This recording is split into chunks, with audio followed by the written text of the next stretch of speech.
Hello. Welcome to our TED Talk class. Today we'll speak about happiness and how to reach it and what is this and how to define it and all these things. And we have a short video that will be a source of our inspiration. And it's called, let me see, how it's called? The Habits. The Habits of Happiness. And its speaker is a monk, looks like a Buddhist or someone, probably with Tibet. Yeah, is correct? Tibet? Could be, yeah. Yes, Tibet. Tibet, yeah.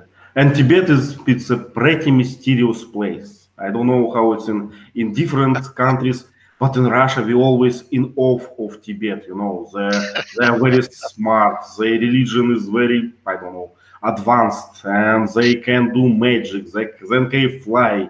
They can eat air. Yeah, more or less, yeah. So we believe in anything if it's guy from Tibet talking to you. Yeah, yeah. Good in kung fu? No, it's Chinese, I think. Yeah, Chinese. The Shaolin monks. Yeah. So what this monk was talking about? Any lines, any points? Can you summarize? Gerard, can you? Yes, I can summarize that.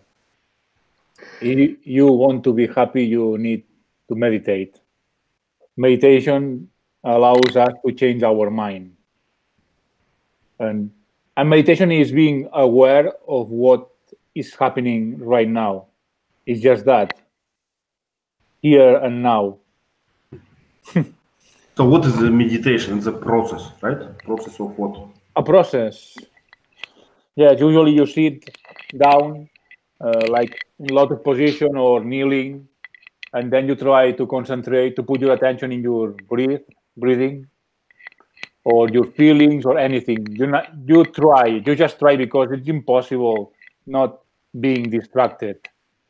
Our thoughts come along all the time without any control from us. So it's just trying to do that. We shouldn't be frustrated because we cannot be concentrated all the time, because that is almost impossible. But it's I think it's very helpful doing meditation. It changes you. I can tell from my experience, and I don't meditate as much as some people here that meditated all day long. It's not necessary to do that to get some benefit of it. Yeah. So they're happy because they don't have to work. I think it's a hard job to meditate, 12 hours a day for 3 years. Yeah. But you don't need to do that. Do half an hour a day, it's enough. Yeah. But I'm referring to this TED talk. He said he was actually speaking about some science experiment, and so this experiment was about our brain structure. Yeah. Nowadays we can do some analysis, some MRT. Yes, am I correct? So scientists and doctors can look, how your brain looks just now. So they asked some monks to meditate a lot, and then compared what it was before and what changed. So it's like a muscle, you just exercise and it changed. Yeah. So teacher Lee made for us a small excerpt from the TED Talk. Jorgen, would you like to read it? No. Okay. Please. The only useful paragraph in... You mean this? Yeah. Yeah. The only useful paragraph in his 20-minute talk was this. It's more to say that mind training matters. That this is not just a luxury. This is not a supplementary vitamin for the soul. This is something that's going to determine the quality of every instant of our lives. We are ready to spend 15 years achieving education. We love to do jogging, fitness. We do all kinds of things to remain beautiful. Yet we spend surprisingly little time taking care of what matters most, the way our mind functions, which again is the ultimate thing that determines the quality of our experience. Yeah, same. So do you agree with that? Should we train our mind harder? Yeah, I think so. Yeah. Okay. Do you have a plan to start meditation? No, exactly, but not exactly. But, sometimes I thinking deep about life. But it's kind of it, yeah, right. Yeah. If you think about yourself, about concentrate on your feeling, problems, something. Is it meditation or not? You are able to do so, yes, it's meditation. But only being concentrated or having this awareness of what is happening right now. Not losing our mind, wandering around the ideas, repeated ideas, repeat all the time, or making stories. That's not meditation. So you have so how we call this, internal dialogue, what we have in our brain. So it's like always working, like we always have like kind of story, and usually it's connected. Yeah, you see something, okay, it's a cat. So my grandmother has a cat, yeah, and my grandmother, and so on. Yeah, it's like a adjacent stories. Yeah, so you have to break this during the meditation. We just must be observant, observant.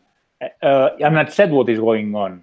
We don't need to refuse what is happening. If those thoughts come while we are meditating, okay, be aware that they are happening right now and watch them. Then they will stop for a while, no? That's the thing. trying, because it's impossible doing that all the time. Few people can do that. Okay, I understand. Vasant, can you tell us, as far as I know, meditation is a part of Indian yoga system. Is it correct? Yes, it is a part of Indian meditation, but most of the people get confused with yoga, the physical. How to say that? When you stretch your body, you get a good physical health, and that's also a part of yoga. I think that is yoga, but meditation is entirely different. But many people get confused with. Some people can meditate by sitting in the same place, in the same position for hours and hours, for days, for sometimes. For years, yeah. So I read in some periodic journal about traveling that there are Indian yogis who sit in the same. I open, like how to say, I raise my hand and I not going to lower it for years, something like this. But it's not meditation, I guess. Gerard, please. Yes, yoga. The goal of yoga is not doing a stretching or doing some exercise. Some people think that. But it's to do to prepare yourself to do a meditation, because you concentrate, you put your thought, your concentration, your attention to doing these complicated postures, and at the end of the season of the yoga season, you can do meditation better. It's interesting. Jorgen, have you ever tried yoga classes? Yes, I have. Yeah. Have you enjoyed it?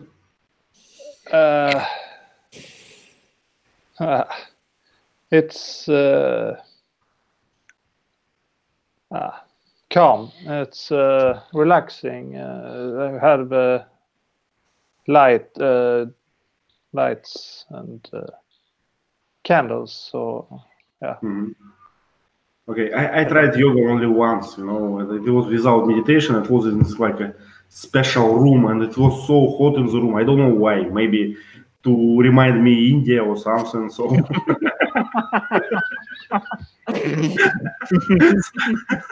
So I failed. I still think something was wrong with my experience. But what's up? Do you practice yoga on regular basis? No, not me, but nowadays schools impose yoga activities to the children, because when you are younger, it's more easy to get your muscles Yeah. stretched. Yeah. I understand. I heard about two opposite ideas. I read about this somewhere. One of them said that yoga is not like an Indian tradition. We just invented it recently, and we ascribe it to all times. Have you heard something about this? For instance, your parents, do they know about yoga in their time? No. But meditation has been around for many years and many centuries, and even in the fictional epics, they mentioned about meditation. Like if somebody wants a great power, then they would sit and meditate for years, and finally the God would show in front of them and give whatever boon they want. So that's how we were introduced about meditation. Meditation is a part of our culture. Yeah. Mhm. And this monk, he was speaking about some natural reflexes. Like if something blast on your table, you just jump out. You you cannot oppress this feeling. Yeah? But he says that if you meditate well and for a long time, you will jump only a little bit. It was actually a funny part. I found it very funny in this TED talk because I don't understand the reason, But I understand that he's trying to make a point that that you are so calm that even gunshot doesn't bother you. Right. Yeah. But I think there is something interesting in that because we all live in modern societies and we rush all the time. Yeah, we have to we have to rush to the work and back, and it never stops. Hans, please. Yes. Have you ever seen a person who just float on the air just by uh, holding uh, a walking stick uh, Mhm. on the ground, and on one hand, he just balances his entire body on just that one walking stick. That was really amazing, and I think that is a part of yoga, because the way you control your body as well as your mind Yeah, there is are impressive. a lot of such artists in Barcelona, I think, on the on the main street, on the Rambla street. Am I correct? Yeah, there are a lot of them, but they are kind of tricky. they don't really balance for some. They have some system. Yeah. I knew that, but on a reality show, I saw it because a monk came on the stage, and I think it's America Got Talent or something. He Mhm. told the judge, and he said that, okay, let's see how far I can go with my meditation skills. Then he just gave a weird sound, like how to say, howl or something. I don't know. He just said that, and suddenly he just float himself on the air. That was impressive. Yeah. Yeah. For such a skeptic as I am, it's very hard to believe. So I always look for a trick or something. Never believe to such things. Tishli, do you believe that people can fly if they meditate well? No, I'm afraid not. I've seen too many tricks. Magicians can do amazing things, and it's all fake. It's like, yeah, superheroes can fly on TV. Superman, the Hulk. You can't believe anything that's Yeah. is on a video or TV. In a movie. There are a lot of tricks in the movies. Green screen, they just you can't believe what you see. Yeah. Well, I can believe to Green Lantern and I can believe to flying people in the movies, but sometimes they show like total nonsense. Like a man who understands woman, for instance. So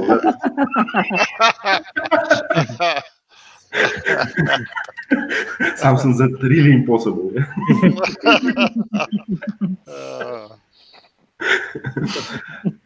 Okay, guys, do you have any questions about video or maybe some lines that you like it that you want to retell?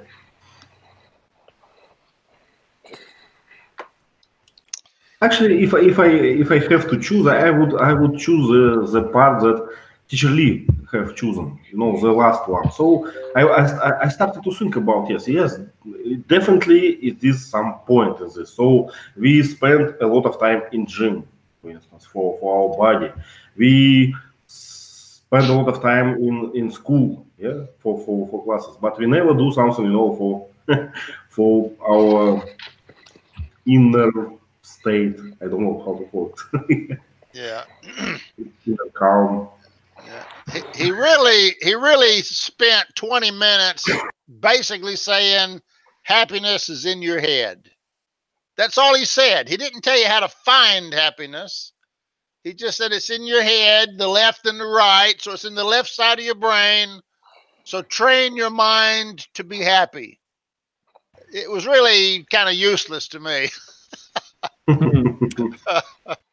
Yeah, without clear plan, you mean? Yeah, how to train? Yeah, what are my milestones? What should be my efforts and all those things? Maybe the point is that in education, meditation should be taught, but he didn't say that clearly. But he should have said that. The same way we train our body to be better, to be fit, we should train our mind to be happy, more happy.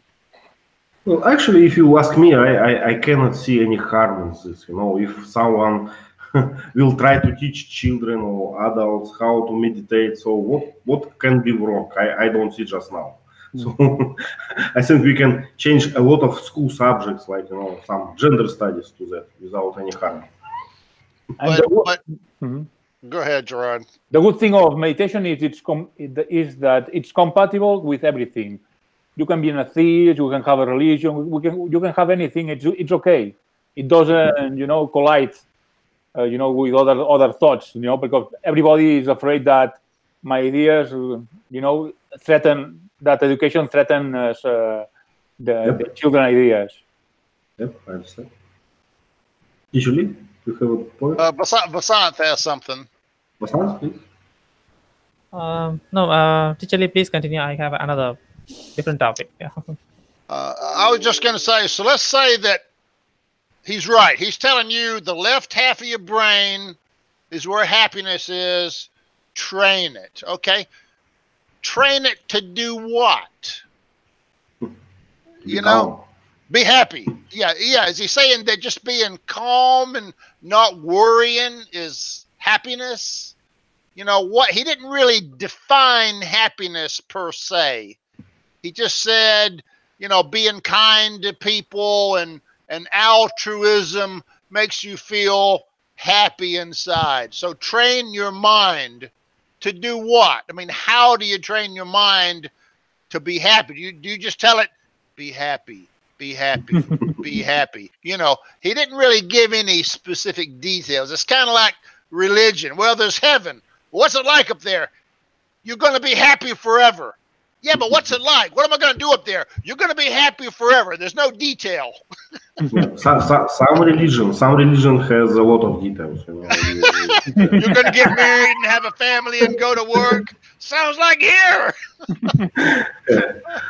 Well, I cannot say what we should train to become, but I have a few opposite examples. For instance, I know there are many things that bother us and things that are not going to happen ever. So it's my problem, actually. Sometimes I'm just worried about things that highly unlikely, I would say. Right, So right. something that that probably will never happen. But I will think about this probably for months or Yeah. more. Yeah. And I will bother myself. I will have like a bad mood because of that, and I will be worried. So I would like to be trained to remove it at all. So let it happen first, then I will be worried. But I just cannot, I just cannot go this way. So I would like to learn how to avoid this worries. What, Hans, please? Yes, and I wanted to ask questions about the family prayer culture in your countries.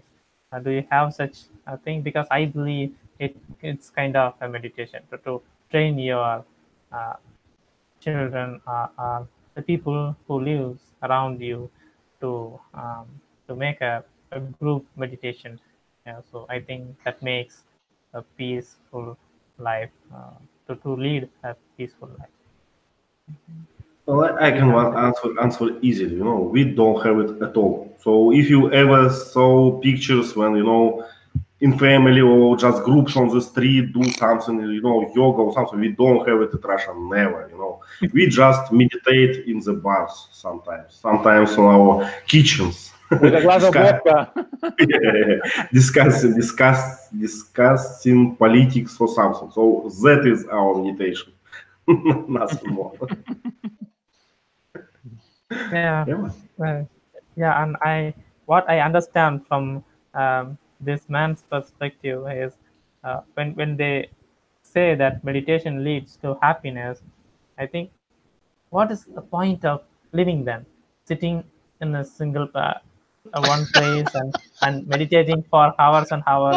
And where will you find the happiness? I think maybe he implies that if he stays calm in the same place, then the others would be happy. I think he would not bother them. He would not commit any crime or something. Maybe it's a happiness for the others. If you listen to what he really said, the only time he was talking about what made people happy was when you're helping other people. Well, if you're sitting still meditating, you're not helping anyone but yourself. So to me, it's kind of a conflict of philosophy there. Gerard, you want to comment on that? I can. If you sit still, you have a lot of strength, power. You don't waste it. And when your time come when you need to help someone, you are ready.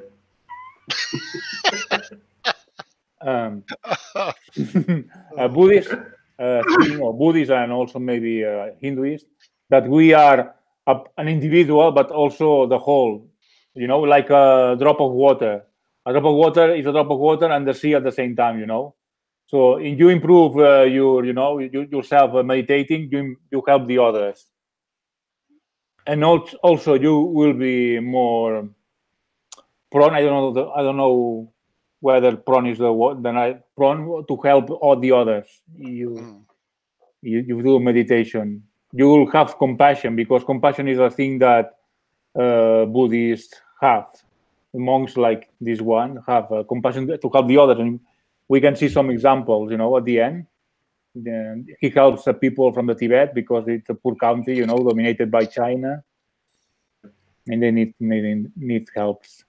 And I just recalled our famous joke in Russia. When your wife or someone ask you to do something, we usually joke that what if war happened and I am tired? No, I let me be prepared. In case of danger, I will be tired. So let me do nothing and be prepared to something important.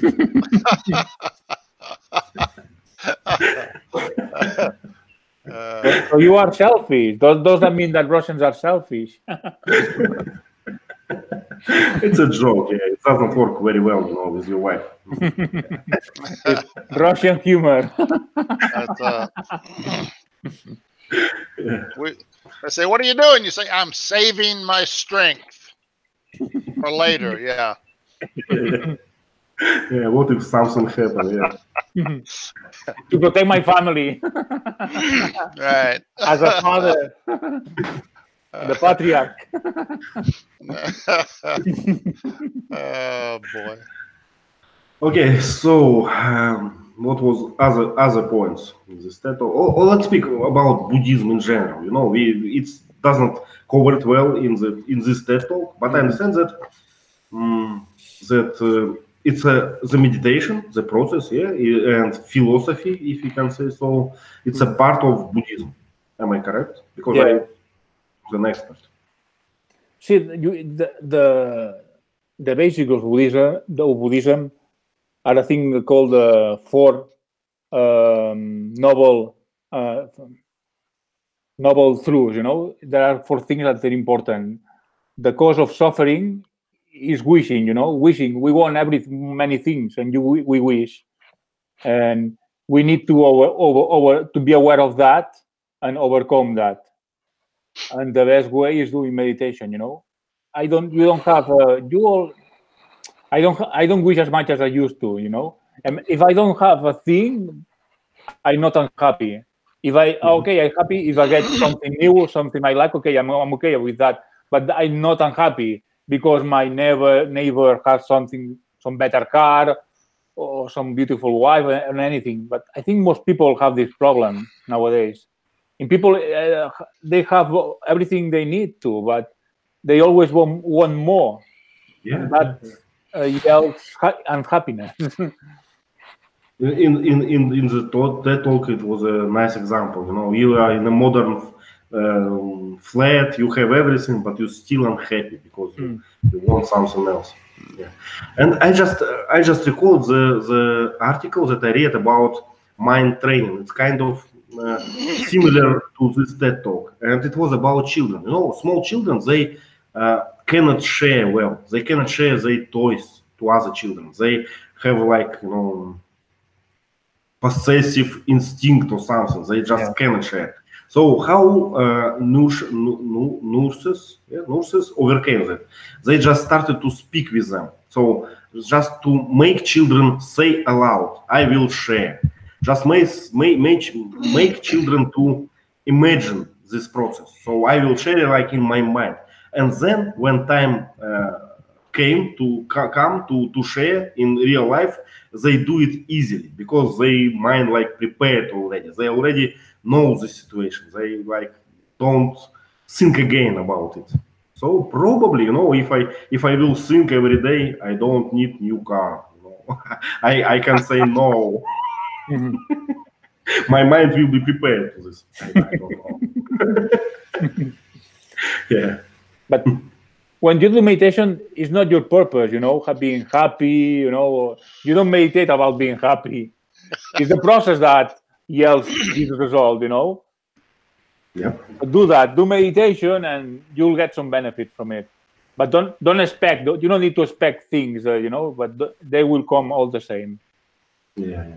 But when I go to the gym, you know, and I'm pulling my kettlebells, I expect something, you know. I expect some strength. You don't have to expect. You don't have to expect. You only just must focus and you breathe and your breathing and in your thoughts and anything, and that's it.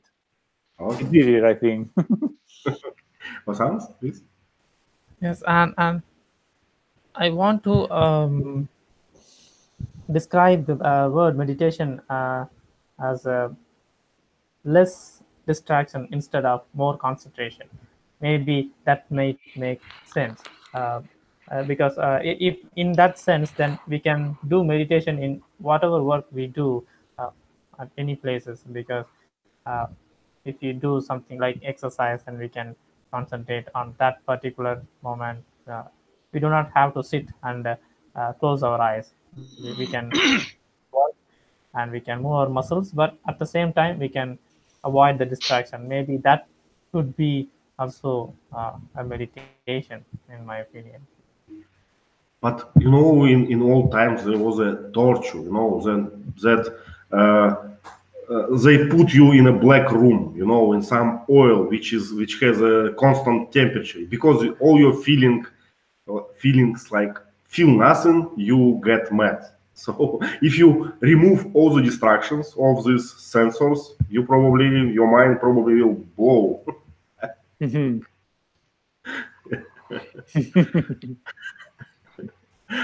But thinking about this Buddhism again, I'm now in Vietnam, in a place where there are a lot of them, a lot of pagodas. It's kind of church for them, and a lot of Buddhists. And what is interesting for me, because I'm looking for this for them with my new eyes. I don't see too much Buddhists in Russia. So in Russia, for instance, in church we have a lot of rules. Don't stay there. Don't put things there. Please be quiet. Please don't laugh, and so on. And so on. In pagodas, it looks like no one cares. People sleep there. People eat there.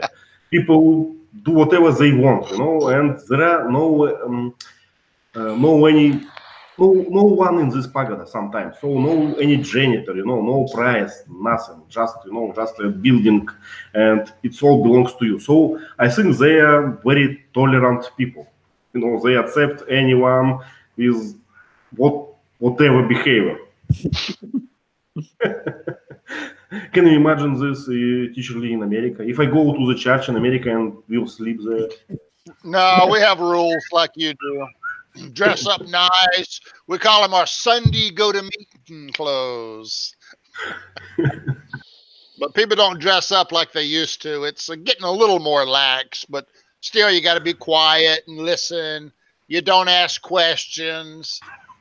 There was I don't know if you've ever seen the TV series Desperate Housewives, but there was one episode where, I don't know if you know Bree or not. Bree's like a perfectionist. She's a Republican and a perfectionist, very conservative. And one of the other girls invites her to church one day. So she goes to church and she's listening to this preacher talking, and she raises her hand. And her friend says, "What are you doing?" "I got a question." "You don't ask questions in church." "You sit there and be quiet and shut up and listen." Oh, gosh. Yeah, that's what you're talking about, yeah. But Go ahead. But Asian temples, if you've ever gone to Asian temples, usually they make you take your shoes off. There is some modicum of respect that Asians require in their temples. They have the little rituals with the little sticks you burn, 3 sticks, I think, usually, and you bow so many times. So Asians tend to have more ritual and respect in church. Like Yvonne said, Westerners, we have rules, but they're not really respect so much as control of the environment, so the priest can do his thing and be the big influencer, In China, you may know the Forbidden City, where the emperor used to live. Mhm. All the doors have raised lips at the bottom. You have to step over the door sill. And when you go there, they give you some history, and they say that you're supposed to, I think it's the left foot is always supposed to go first. Mm-hmm. It's a kind of ritual or respect. Though I think it might have been even worse. I think it might have been that men lead with the right foot and women lead with the left foot or something like that. But it's all very ritualized. Okay. Yeah, so it's crazy. Basant, please. Yes, and I want to ask a question that how much influence does your country get from Buddhism? Because in our history, so many examples, because in ancient time, there wasn't any India. There was a huge landscape with different kind of kingdoms. And Buddhism is also evolved from such kingdom, and he spread his ideology towards the South Asia. And one after the religion got spread, one king, he was inspired by his ideology, and he adopted that religion. When he saw so much blood in the battlefield, he understood that why we are all fighting for and what is the purpose of it. So all of them are suffering just for me, just for my obsessiveness of capturing countries. So he decided to adopt that religion. So I want to know about the influences in your countries, in your culture. Does Buddhism have any such influences? Yeah. As teacher Liv wrote in the chat that Buddhism in USA is minimal. So in Russia, I never meet anyone, like Buddhist or something. But Moscow, only the Moscow, our capital, it has everything. Name something, it will be there. So, so I during the New Year celebration, once I saw a circle of Buddhist people. They did something, some dance or something. I have no idea what is that, but but my children like it that very much because those Buddhist people immediately started to make some gifts to my children, or some candies or something. I still don't know what was it. Was it mandatory to take or not? Or what was it, a ritual or just a dance, on the street? But it's my only experience during 40 years in Russia about Buddhism. Jürgen, what about Buddhism in Sweden? Not so much, I think. I have read about it. I think parts of it is interesting. I don't remember exactly now, but well, actually, we have a saying in an anecdote, I would say, in Russian language. It's like a common thing. We use it. So sometimes we say, "Don't provoke me. I'm not a Buddhism. I will answer." I'm not a Buddhist. I will answer. So it's like referring to this tolerance level or something. I think in Spain, the most important religion is called hedonism. Hedonism means eat now, drink now. Hedonism, yeah. Hedonism. Pleasure, yeah. Pleasure, not pleasure. What's nice? People don't care about compassion or share altruistic, being altruistic. Only having pleasure. Yeah, we call it eat, drink, and be merry. Well, sounds like a good one. I should try. Vasant, please. Yes, and one I want to talk about the point teacher Lee mentioned, that when the listeners are not allowed to ask questions about religion, then it happens in so many religions. I have seen so many examples, and very few exemption, very few people only decided to make a group discussion about their religion to know about it better. I think if everybody do it, then everybody does it. It will make more clear understanding about religion, and we would not have the madness we are having right now in the world, fighting with each other, and each religion has its own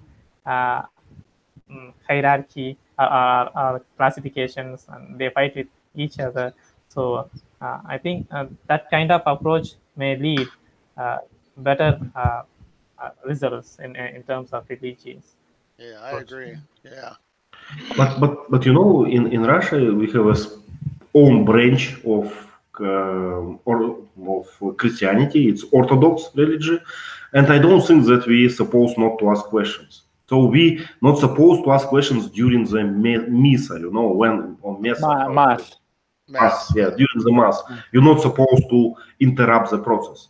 But during other time, you are supposed to ask. You can ask priest any question, and actually there are some like discussional clubs like we have now. So you can go there at this time and have a conversation with a priest, with other people, and also they have a school. Every church has a little school. It's called Sunday school or something. So it's deliberately has a topic for a week. You know, these days they speak about this. You go there, you invite, you understand. Yeah. So, one question for Ivan: what happened with the Greek Orthodox Church in Russia during those time from communism? You know, more than they had a forbidden thing. Yes, they have a complicated story. So at the beginning, they were forbidden. And actually, those priests were under some pressure. So they tried to jail them and so on. So it was not a safe job to be a priest. Yeah. Yeah. But then, officially, it was not like accepted. Never. As far as I remember. So officially, no any claims about that. But after beginning of Second World War, priests just were everywhere. So they just worked and no one pay attention. So because in society there was some demand for this, for religion, for some relief, for something. So Communist Party, they did not struggle with them too much. Yeah, so it was like this.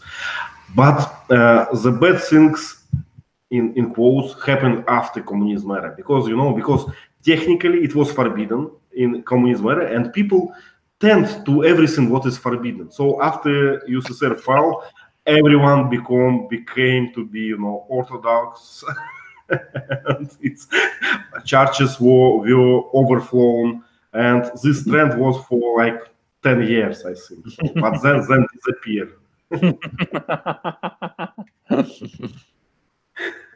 Yeah, it's a thing. A child does something, forbid that thing. Don't do that. Don't touch that button. Don't push this button.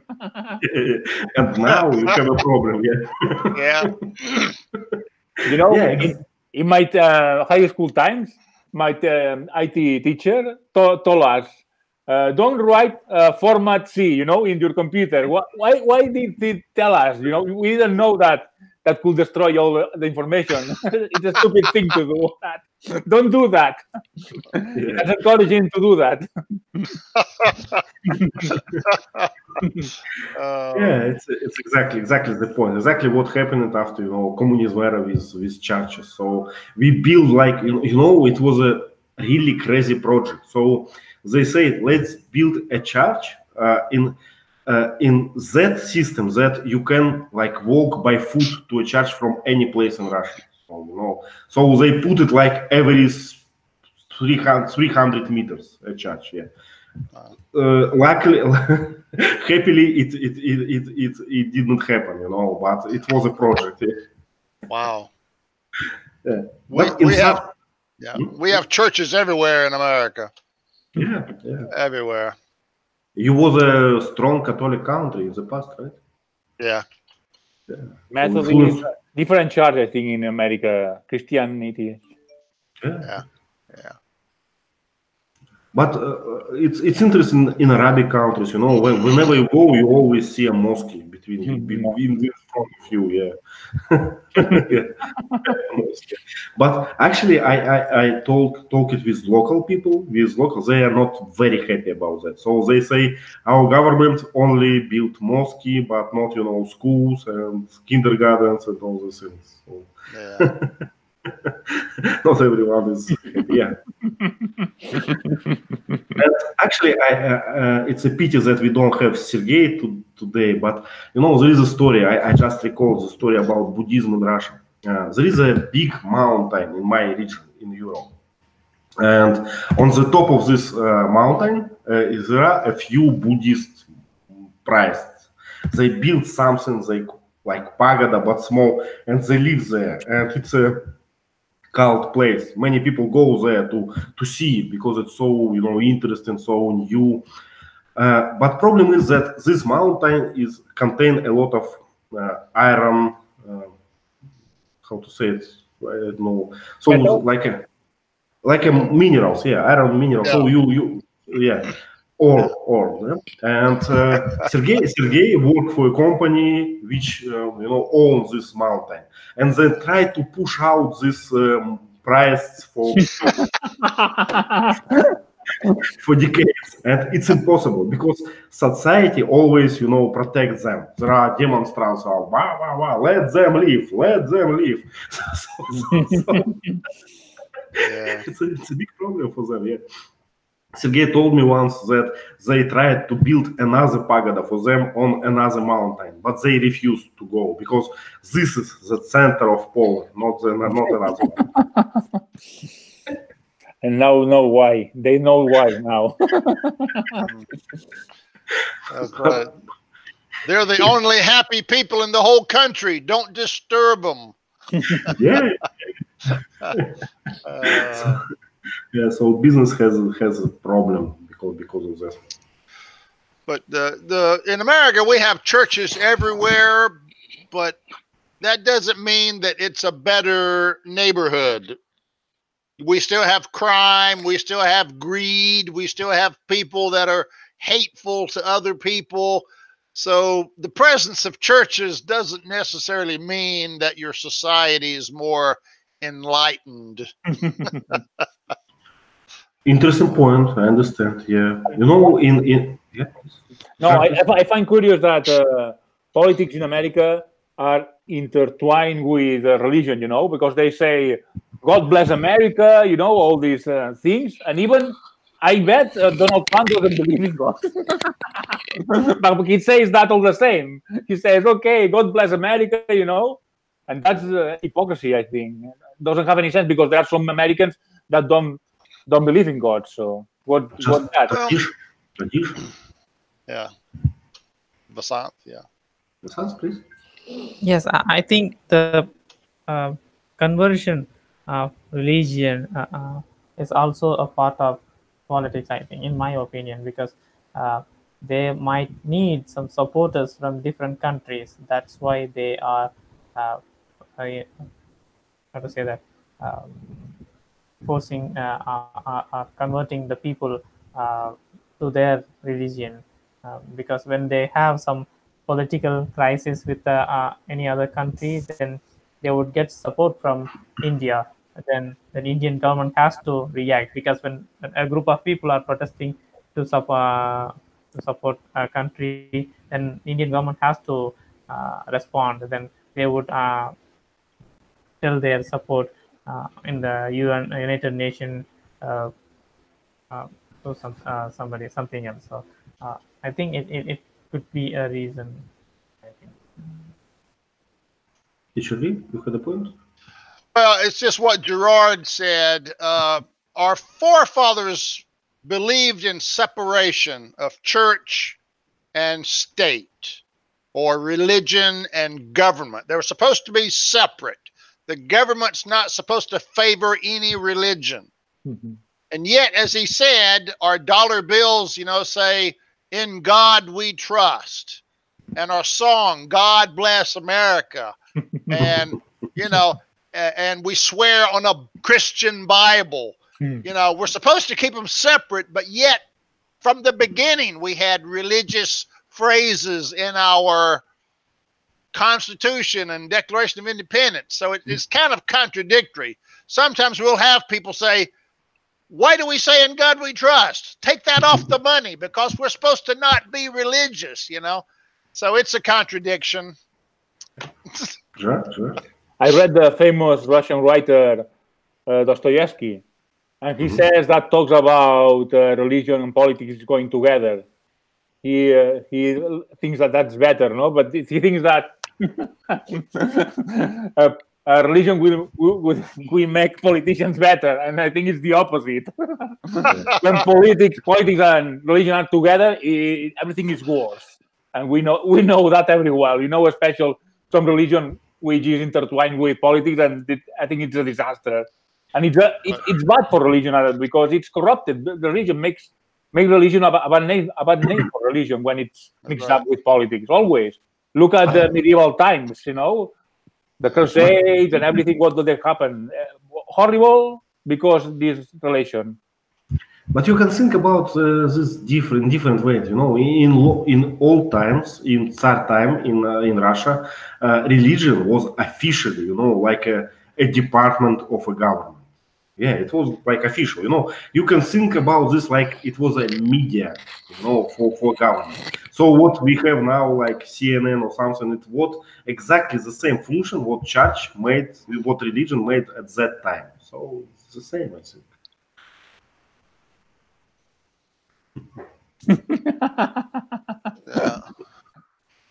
Yeah. The thing I hate about religion is every single individual believes that they personally know God's will.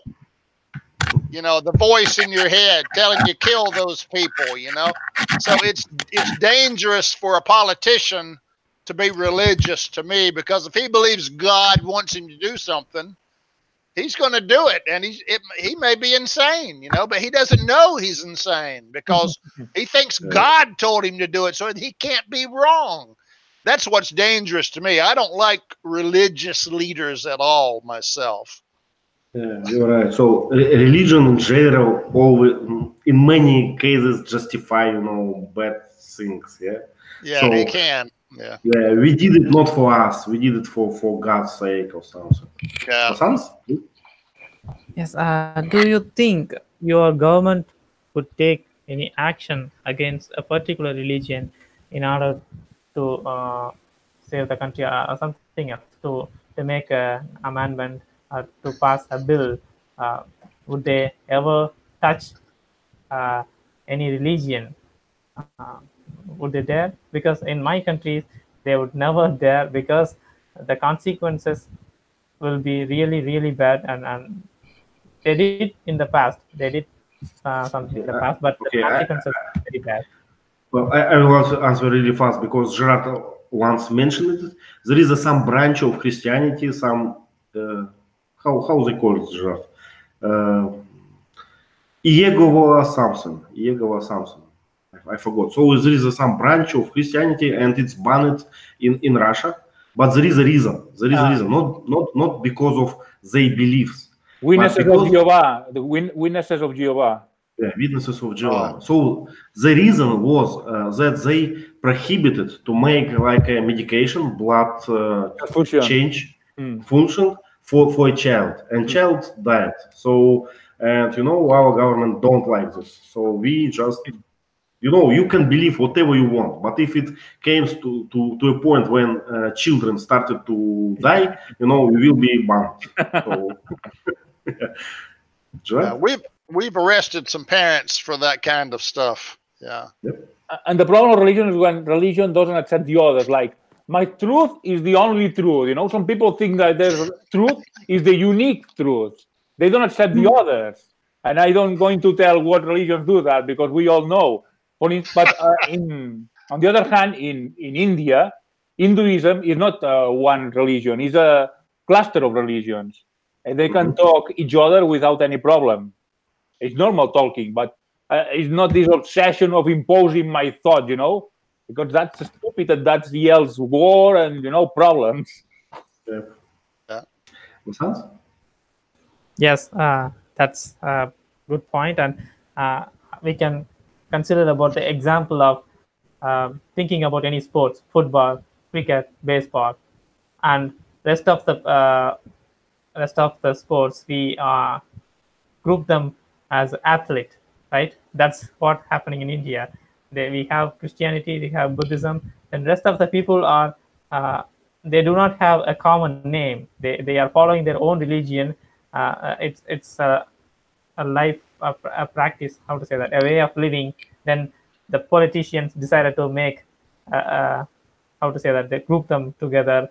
Then because they would be majority of people if they name it with a single name, so they called them Hindu. Then it became a huge majority of religion in India. Then they have started their politics. Well, I don't know, will you agree with me or not, but it seems to me that in all times people were more tolerant to each other than now. We have a long story about Islam and Orthodox in Russia. We have Islam regions, we have Orthodox regions, we have regions when it's together, intervene together. And it was not any problems with this for centuries.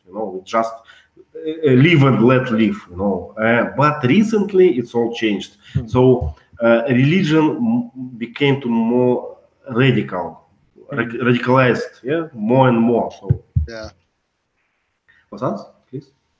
Yes, from my culture, we used to worship our ancestors, not any imaginary gods. The people, if my grandfather dies, then my grandson will call him, will worship him because he used to protect our family. He used to be the breadwinner or something. So he was the great, like godfather, something like that. So they would worship them. So that's how our religions used to be. And later, when the British Empire decided to leave, they want to make a name for everybody. So they just named us in Hindus and named India.